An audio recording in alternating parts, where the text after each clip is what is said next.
O, nasubukan nyo na ba mag-adobo ng tilapia? Subukan natin. Nagkisa muna tayo ng bawang, sibuyas at saka siyempre yung luya. Sama lagi yan sa adobo natin. Sama na natin yan. Lumabas na yung kanyang aroma. Yan, lagyan natin ng tuyo. Tuyo yung lagyan natin dyan.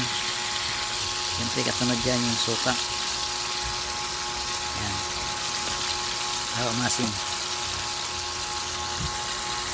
Siyempre kasunod natin ilalagay dyan yung tilapia natin na hiniwa. Yan. Lagyan na natin yan para maluto yan. Lagyan natin ng isang basong tubig para pag maluto yung tilapia.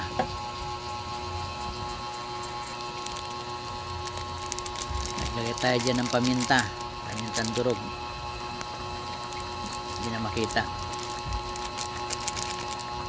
Yan. Tapos naglagay tayo dyan ng pampalasa, bitsin. Yan, bitsin lang ilagay natin dyan, huwag niya yung ibang sangkap. Kung sa inyo niya, kung gusto nyo maglagay pa ng iba. Yan, naglagay din ako ng asukal, kalahating kutsara lang para baka pambalance sa asim at saka alat. Diba? Naiba talaga yung adobong tilapia. Kung ang manok ay nag-adobo tayo ng karne, kaya rin natin mag-adobo yan. Naglagay din ako ng pampakagat ng siling pula para masarap ang kain. Yan, binaliktad natin para pagparehas ang luto. Parehas ang luto ng buwan, para pati yung sa ibabaw malasahan din. Diba? Malapit na maluto yan mga katisoy. Ayan. Ilang minuto na lang yan at hanguin na natin para makakain na tayo. Masarap yan, adobong tilapia.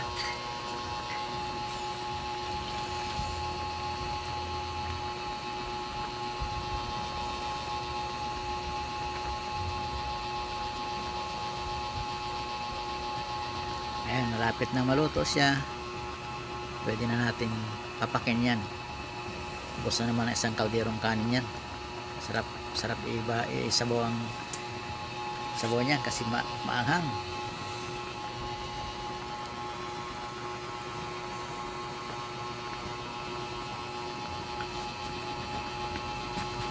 Yan, ilang minuto na lang yan, maluluto na yan.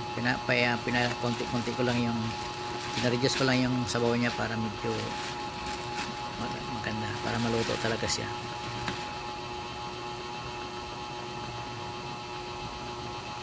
Ayan, malapit na.